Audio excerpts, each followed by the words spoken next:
Level 1, the offer. You didn't ask for this. One morning, federal agents are sitting in your living room. Two of them, dark suits, folders on the coffee table.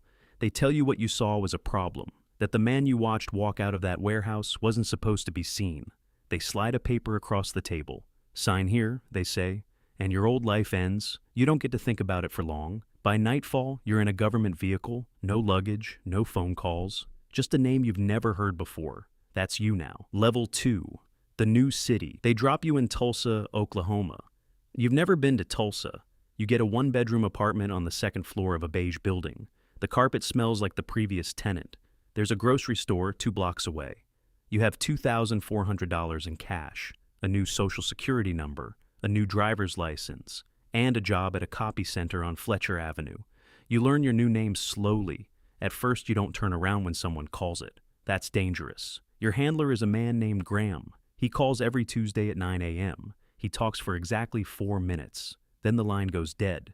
You don't call him, he calls you. That's the rule. You smile at your coworkers. You don't give details. You don't make close friends. You watch what you say. You're just a quiet guy from out of town.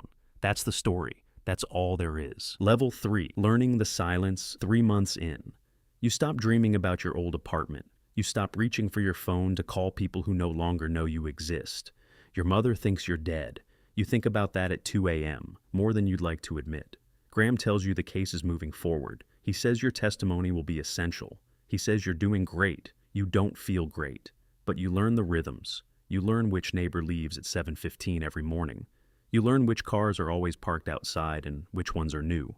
Awareness becomes reflex. You start sitting with your back to walls in restaurants. You stop wearing anything with your old team's logo. Small habits, invisible armor. You're building a ghost.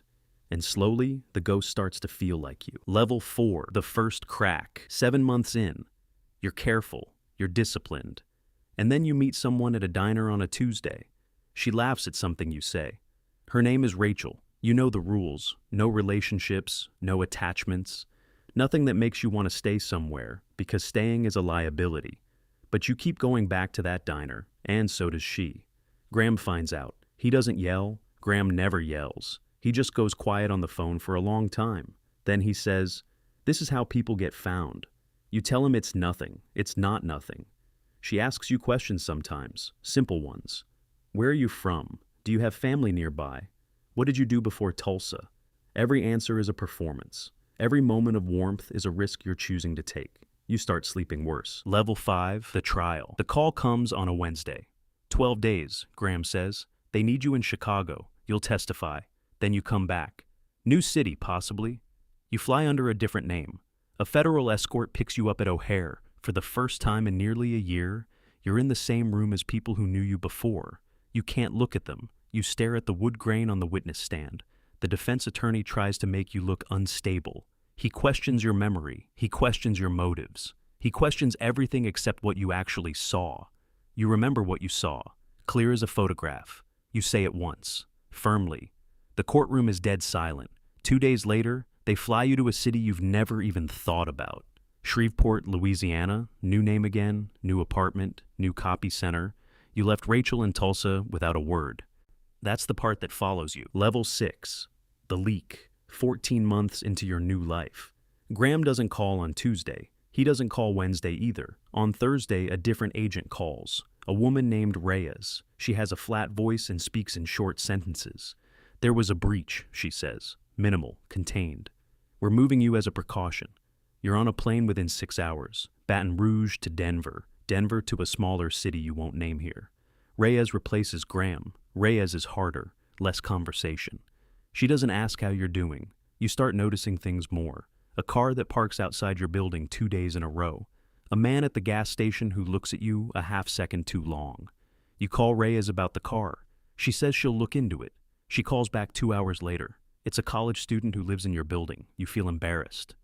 Then you feel something worse. You can't tell anymore what's real threat and what's paranoia. They've started to feel the same. Level 7, the cost, 2 years in. You're good at this now. Too good. You have a routine that looks like a life. Morning coffee, work, gym, dinner alone. You've read more books this year than in the previous decade. You've watched entire seasons of shows you couldn't care less about just to pass the time. You have no one to call, no one to tell about your day.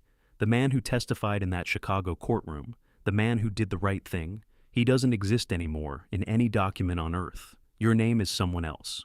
Your history is someone else. Your parents, your school, your city, all severed. And you wonder, late at night, sitting on the floor of another temporary apartment, did they actually protect you? Or did they just make sure you couldn't hurt them? Level 8, The Shadow. 2.5 years. You're in a mid-sized city in the Pacific Northwest. Nice enough, rainy, anonymous. You've become invisible in the way they trained you to be. And invisible is its own kind of cage. One evening, you see a news segment on your laptop, a follow-up piece on the trial. The man you testified against got 22 years. His organization is still operating. They found new leadership within 8 months. The reporter says the federal case has led to expanded investigations. She doesn't say your name. Nobody says your name. You closed a door on an organization that has many doors. You sit with that for a while. Reyes calls the next morning. She says the threat assessment has been downgraded. She says you may be able to transition out of full protection within the year. She says it like it's good news. You don't know how to explain to her that you've forgotten what normal feels like. That somewhere in the last 32 months, you stopped being the man who needed protection and became the protection itself. A man made of caution. A person built entirely around a secret. Level 9, the exit that isn't 3 years. They give you an option. Full release, Reyes says. New legend, permanent. No more check-ins. You're free. You sign the papers. There's no ceremony, no handshake, no thank you. You drive away from the federal building in a car that belongs to you now. A real car, not a rental. Your name is on the title. Not your real name, but your name now. That's the difference you've stopped being able to feel. You move to a smaller town. You find work you can do quietly. You don't contact anyone from before. You know you never will, but some nights you open a browser. You search your old name, just to see if anyone is still looking. You never find anything. You don't know if that's safety, or if it means you've been erased so completely that even the people who loved you have stopped searching. You close the laptop. You go to bed. You wake up the next morning as someone else. Like every morning. Like you always will. Final level. What you traded. You didn't go into witness protection because you were a criminal. You went in because you were honest. One moment of integrity. One decision to tell the truth. And it cost you everything that made you a person. Your name, your family, your history, your relationships, your sense of what's safe, your ability to trust, your capacity to love someone without calculating the risk. The government protected your body. That part worked. But the version of you that existed before that warehouse, before those agents, before that paper slid across the coffee table, that person was never in the program. That person wasn't protected. That person was the first casualty. And you think about that sometimes. In a city no one you loved has ever been to. Under a name no one gave you. You think, I survived. Then you sit quietly with the question that doesn't go away. Survived as what?